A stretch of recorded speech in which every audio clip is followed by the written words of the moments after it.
In honor of May being Mental Health Awareness Month, we are so excited to have our next guest on the show. She's a licensed psychologist and the creator of My Therapy Cards. Please welcome Dr. Ebony Butler. All right. Dr. Ebony. Hey y'all, how y'all doing? Fantastic. We're really good. Nice to see you. And welcome to the show. We can't wait to hear all about the My Therapy Cards and your motivation behind creating them. But first, tell us a little bit about yourself. Yeah, so I'm from Texas, so that's where y'all will hear the y'all come from. Yes. So I'm based in Texas.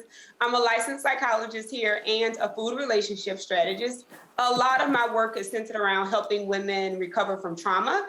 That's trauma that's happened at the hands of somebody else, even workplace trauma like race-based trauma, microaggressions. So I work alongside these women to help them find their voices again, because as you know, when you've experienced a traumatic event or a traumatic experience, it really does take your sense of empowerment away.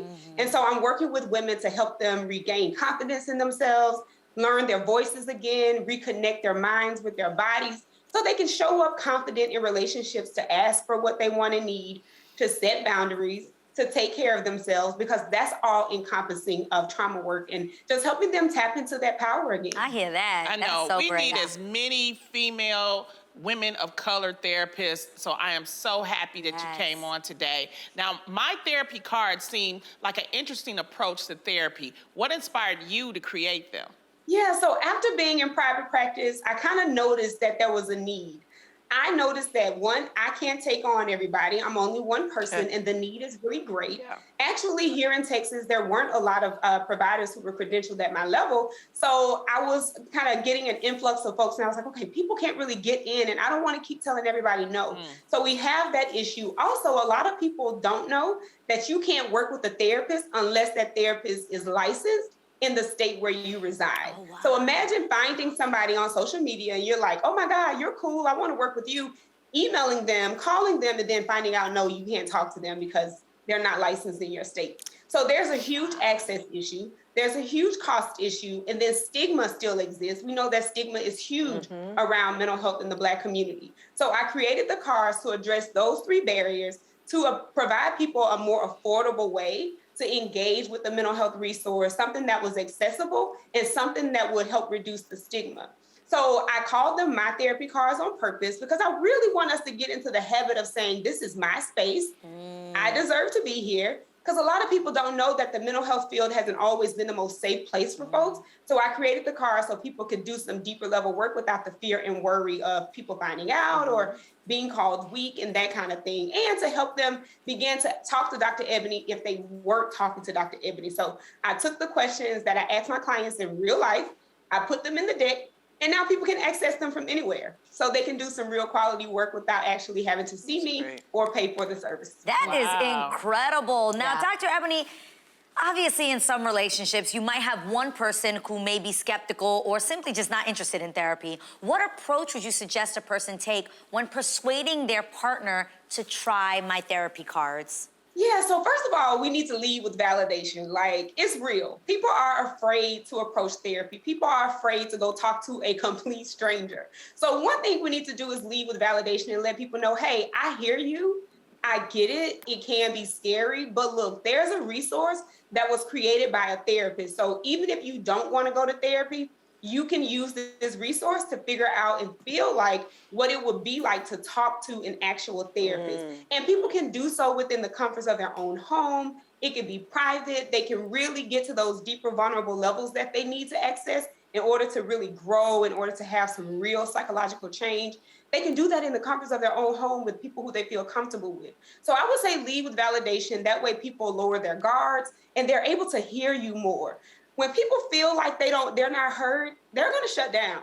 So if you're trying to tell anybody anything, if they don't feel validated, they're going to shut down. So let them know I hear you. Let them know that we understand that there are some cultural things around asking for help. Some people may actually feel like it's weak. We've been taught, I know I'm from Mississippi by way of Texas, like, don't tell people your business outside of the house. You know, and people have to know that people hear them and understand that that's a barrier.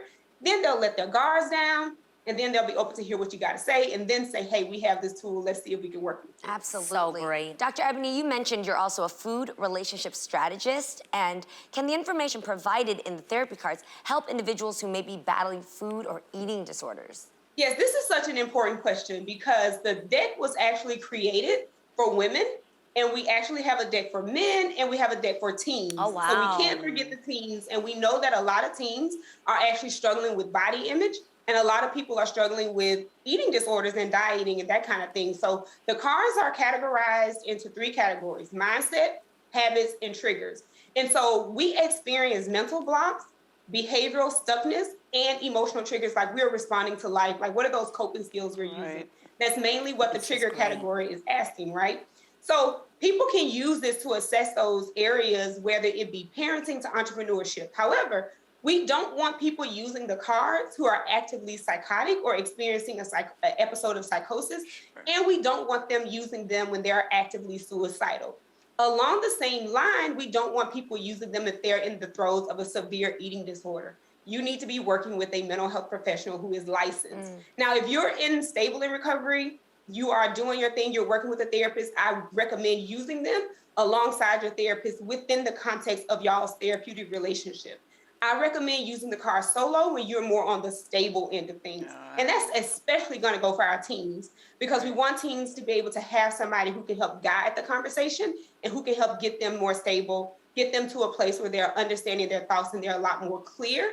And so that's what we would recommend. But you can definitely use these solo or with a therapist, definitely a therapist if you're on the more severe end of your mental health symptoms. I gotta get my hands on these cards. It's Yes. amazing. Yeah. Dr. Ebony, thank you so much for joining us. We have learned so much from talking with you today, and we wish you so much more success. To find out more information on the My Therapy cards, head on over to thereal.com.